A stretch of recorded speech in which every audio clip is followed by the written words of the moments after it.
McDonald's for 8 to 10 hours a day and then coming home in the evening being tired. And he just doesn't believe in that way of that lifestyle, right? He believes that you can kind of work. Now, I understand people want their space and all that, but he just doesn't think that, he was telling me in a private conversation, he doesn't think that it's healthy, people just going in 2 different places for 8 to 10 hours a day, you know, prime time hours, and then coming home and seeing each other. That's not a model that he wanted to follow, right? So he wanted something where him and his wife could be successful together, kind of doing something. For me, you know, the one thing I look back at when I first started that I feel that I was very lucky, right? And I was blessed. And I see not everybody else has this opportunity, is that my 2 best of best friends in the entire world were doing Primerica. So that is a very different situation than, you know, Josh coming in and he's completely on an island. Right? And it's a term that we use. And a lot of you, who has their best friend working here with them? Okay, 1, 2, 3, 4, right? Who's yours? Oh, I didn't know that.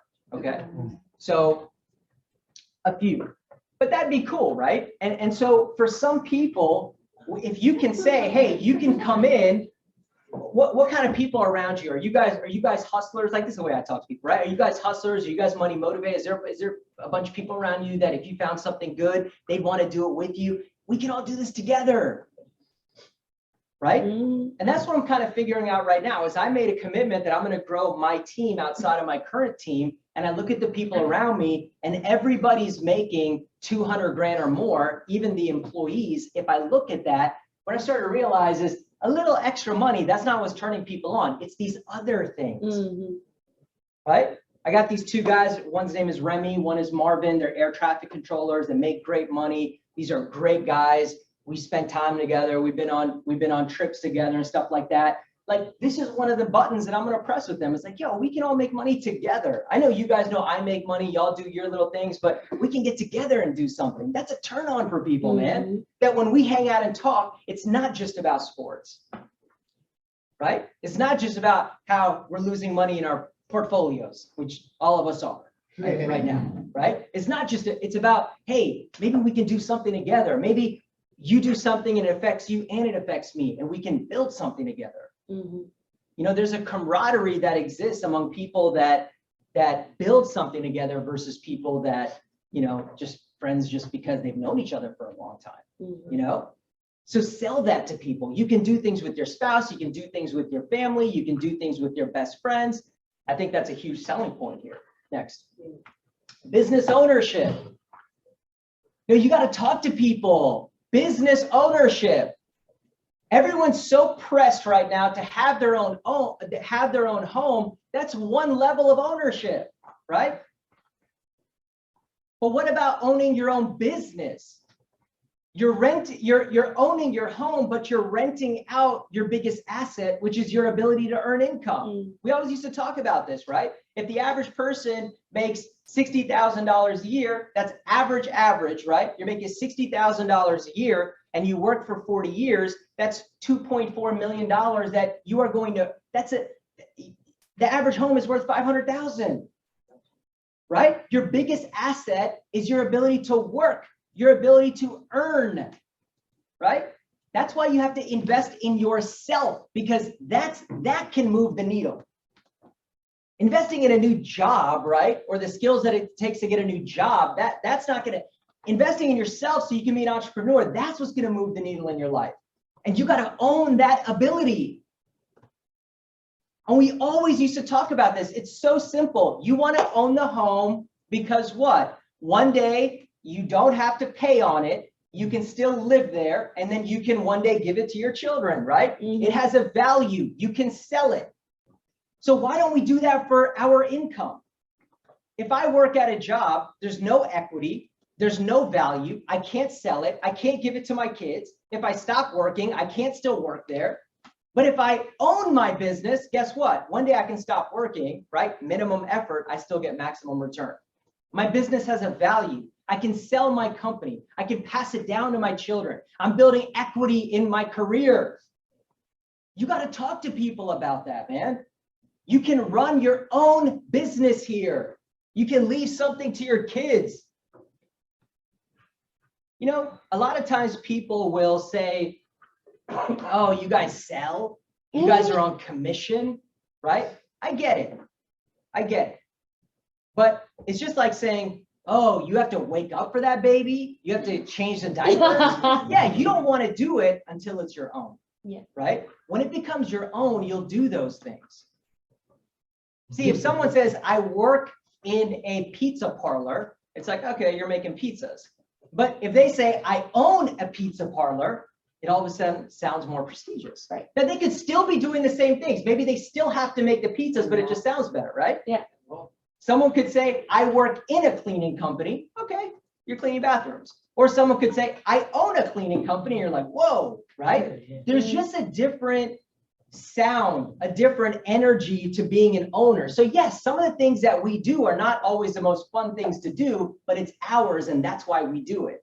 When it's my baby, I'll gladly do those things. When it's my business, I'll gladly do those things. But you're right, selling for just a company, just as a job, yeah, that might suck, right? But it's completely different when you work for yourself. Get rich. A lot of people, they shy away from this one, right?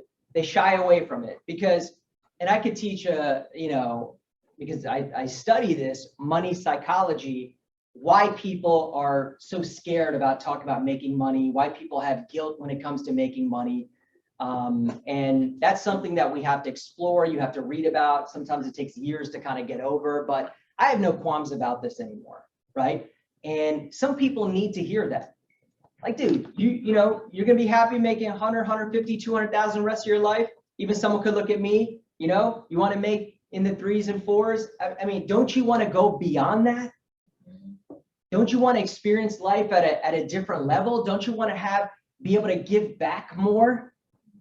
You know, one thing I heard a long time ago, they said, hey, a salary is selfish. See, if I go and I make 120 grand a year as a pharmacist, how much of that can I give away to help other people? Right? I have to grow myself, grow my income so I can make enough to where I can live the life I want and still be able to give away enough to impact other people's lives. See, how many people's dreams can fit inside of my income? At 120 grand, only me, barely my family, right? Can my religious organization's dreams fit in? Can my local charities' dreams fit in? Right? No, because I'm only making enough to support myself and my family at that point.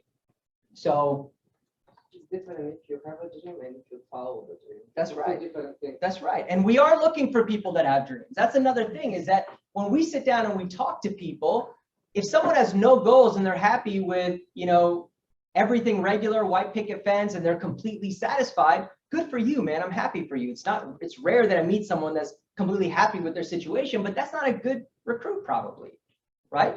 So that is a point there. But I talk to people about that, helping other people. Now, again, do we do that? Yes, we do that. A lot of times you can recruit very qualified people because their money situation is good, their freedom situation is good, but maybe they want to right a wrong. People are getting taken advantage of financially. And Sheila's not in the room, but I wish she could have heard me say this, that over 70% of financial crimes that take place are done to people within the same race, right? So, you know, like she always says, the Filipino agents are taking advantage in insurance of the Filipino community. It happens in the Hispanic community, in the African community, in every community, in my community, because people are very trusting.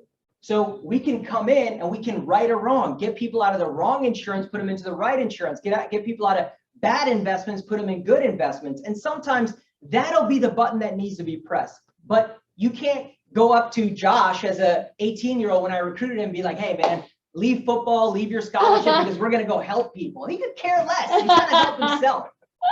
Guys, be smart. Stop trying to press things that you think people should care about.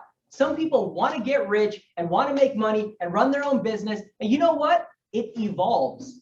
I didn't think about donating money when I was 22. Now I think about that. You think about meaning in what you do, right? You're looking for significance in what you do. But in the beginning, it's just survival, right? People have different dreams.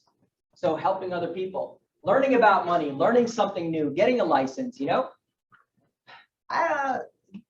This isn't one I think that's going to keep people around, but it could be a button that kind of gets them in. Yeah. Right? Someone wants to come in, they want to, hey, don't you want to learn something new? Hey, you're right. You know, I've been doing this for whatever they're in. Maybe they're in IT, maybe they've been a police officer, maybe they feel like they haven't learned anything new in a long time. Come learn something new. You have no experience. I'm going to help you become an expert at money. Come learn something different. Hey, add something to your resume, get a license, right? Come in and learn about how important is money. Whether you care about it or not, it's affecting a lot of areas of your life. Why don't you come learn about it? And then it'll improve your own situation. Some people come in just for that. But again, that's not like a strong one. Positive environment. You know, like when I came in and I came into these meetings, I was like, I need more of this. I need more where people are encouraging me. People are trying to help me build my confidence. People are learning, helping me learn things. People are giving me tools where I can succeed, right? People believe in me. That was a huge thing. Now, I wasn't going to, at that age, outwardly say that, right? But it was one of the reasons why I kept kind of coming back. And so we want to expose people to our meetings and to our environment, want to be good examples of that. We don't come in and talk about how we just got a flat tire and how traffic was so bad and how the weather is so bad and how the news is so bad. You'll never hear and shouldn't people talking about what's happening in the media, right? We're not talking about the wars that are going on. Yes, all of that exists, but in this bubble, that's not what we talk about. And some people need that, right? They want to come into an environment where it's strictly about positivity and growth. And then people come in and again, look at how many buttons there are that you can press. If someone's like, yeah, I used to run track, I used to play football, I used to do this, I used to that, man, I'm pulling up the scoreboard. I'm going to go to competition scoreboard. Maybe that's my whole presentation. Look, you can compete. You can be number one. They put your picture on here. We're competing to go to a trip. These are all the ones that I've been to. Right now, we're about to go to Colorado. We just came back from Hawaii. It's the same thing. It's performance-based. I'm going to help you compete. And people come in and they want to play Primerica like a sport. And that's it. So there's many different hot buttons out there, you guys, through talking to someone, asking them questions, right? What are you looking for? What would get you excited? What would make you try something new? What are some of the things that you don't like about your current career, your current situation, right? What improvements would you be looking for? Through asking questions, they're going to tell you what that hot button is. And thank God we're in an opportunity where we can press all of them, guys, because it's such an amazing opportunity that we have, right? But you got to be, you got to be about this. You got to be a recruiter. So last thing I'll leave you with, you know, if you want to eventually put in minimum effort and still get maximum return, it's going to come through you having a productive team. So taking a team, building a team takes time. You got to look at your schedule and you got to ask yourself, how much time am I devoting to building a team versus getting sales? If we spend all of our time getting sales, you're becoming more effective as an individual, but not as a leader, right? So if I look at Bow, okay, how many hours a day do you spend strictly front-end activity on building your team? 3 to 4. How many days a week? 4 to 5. 4 to 5. Okay. So we'll take the lower end of that and we'll say 4. And she's spending 3 to 4. I'll take the lower end of that and I'll say 3. So 3 times 4, 12 hours a week. That's 50 hours a month. Now, I don't know when it's going to happen. Only God knows. But one day when she stands up and she's making $250,000, are we all going to be like, oh, I wonder how she got there? No, she focused on it and put that effort in. That's why she is where she is. It's not going to happen unless you put the focus, the effort, the energy in that area of your business. And I hope this training helps you get closer to that, guys. So that is the training for today. Appreciate everyone that plugged into Zoom. I think this would be a good one to rewatch. And for the rest of us who are here, let's take this time, let's take this opportunity to set as many appointments as possible We have 2 weeks left in the month as of yesterday, so about 13 days left to produce and hit our goals. So team on three, 1, 2, 3.